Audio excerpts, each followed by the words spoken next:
TV पर रामायण देखकर रावण मतलब अरविंद त्रिवेदी बहुत भावुक हुए। क्या? तुझे कैसे पता? हेलो ऐप से। देख, ये है हेलो ऐप। जैसे ही आप हेलो ऐप डाउनलोड करते हो, ऊपर सर्च बार में हेलो ट्रेंड्स मिलेगा, जिसमें सभी ट्रेंडिंग न्यूज, वीडियोस, आर्टिकल्स मिलेंगे। उससे आप डे टू डे इन्फॉर्मेशन से अपडेट रख सकते हैं। ये तो बहुत अच्छा ऐप है। मैं अभी डाउनलोड करके खुद को अपडेट करती हूँ। कामकाजी बहू। रवीना के 2 बच्चे थे। वो एक बड़ी कंपनी में काम करती थी। उसके ऑफिस जाने के बाद उसकी सास उसके बच्चों को संभाला करती, लेकिन रवीना को इसकी कोई कदर नहीं थी। एक दिन रवीना अपनी माँ से फोन पर कहती है, मम्मी क्या बताऊं, मेरी सास तो बिल्कुल अच्छी नहीं है। वो समझती नहीं है कि मुझे कितना काम करना पड़ता है। एक तो ऑफिस तक का लंबा सफर और फिर 9 घंटे लगातार काम। बैठे बैठे तो मेरी पीठ अकड़ जाती है। खुद तो सारा दिन घर में मजे करती है, जब मन करा सोए, जब मन किया खाए। तभी उसकी सास वहां आ जाती है। अच्छा माँ, मैं बाद में आपको फोन करती हूँ। जी मम्मी जी, कोई काम है क्या आपको? क्या हुआ? रवीना बहू, सारा दिन तो तू ऑफिस के मजे लेती है, लेकिन यहाँ ये बच्चे मुझे आराम भी नहीं करने देते। मेरी तो तबीयत खराब हो रही है। तो आपको लगता है कि मैं दफ्तर में मौज करती हूँ?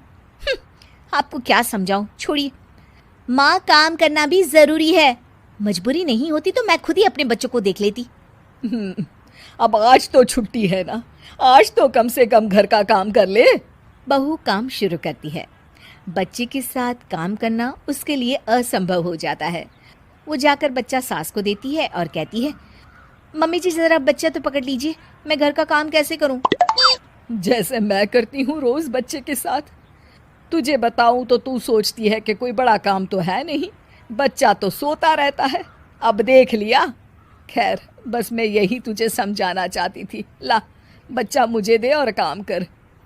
बहू मुंह बनाकर वहां से चली जाती है। वो मन में सोचती है, बात तो सही है, बच्चे के साथ घर का काम करना असंभव है। वो किसी तरह काम करती है और अगले दिन ऑफिस के लिए निकल जाती है। ऑफिस में उसकी सहेली उससे कहती है, यार तू तो बड़ी लकी है, तुझे तेरी सास खाना बना कर देती है, बच्चे भी देखती है और तुझे किसी बात की चिंता भी नहीं होने देती। अरे क्या लकी, बदले में मैं उन्हें पूरी कमाई जो दे देती हूँ और अपने बच्चे से दूर रहती हूँ वो अलग। हर किसी को ना दूसरे की प्लेट में ज्यादा घी दिखता है। जा अपना काम कर। अरे फिर भी ये तो है, यहाँ हमारे बच्चे को मैं क्रैश में छोड़ती हूँ, हर पल डर लगा रहता है कि क्या कर रहा होगा। खैर चल, मुझे क्या। बहू घर आती है तो देखती है कि उसकी सास उसके बच्चे को बड़े ही प्यार से खिला रही होती है। वो माँ को देखकर खुश हो जाता है। बहू मन में सोचती है कि बात तो सही है, सासू माँ सारा दिन काम करती है, मैं ऑफिस से आकर भी काम नहीं करती हूँ। वो सास के पास जाती है और कहती है, माँ जी थक गई आप?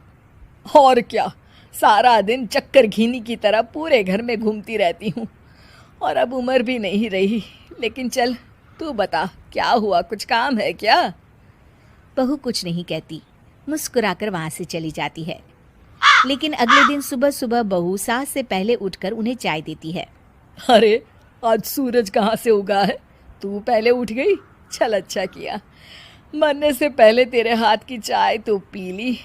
चलो अब चलकर किचन में लगूं। माँ जी, आपको आज से काम करने की जरूरत नहीं है। काम करने की जरूरत नहीं है मतलब? क्या तू करेगी आज से सारा काम? इतने अच्छे तो हमारे नसीब नहीं है भाई। नहीं माँ जी, मैं नहीं करूँगी, ना ही आप करेंगी, बल्कि ये करेगी। तभी वहाँ एक काम वाली बाई आ जाती है। ये कौन है बहू? माँ जी, ये नौकरानी है और आज से सारा काम यही करेगी। मुझे माफ़ कर दीजिए माँ जी, मैं नहीं समझ पाई कि आप थक जाती हैं। आज से आप सिर्फ आराम करिए और मुन्ने के साथ खेलिए। और सास बहू बच्चे के साथ खेलने लग जाते हैं।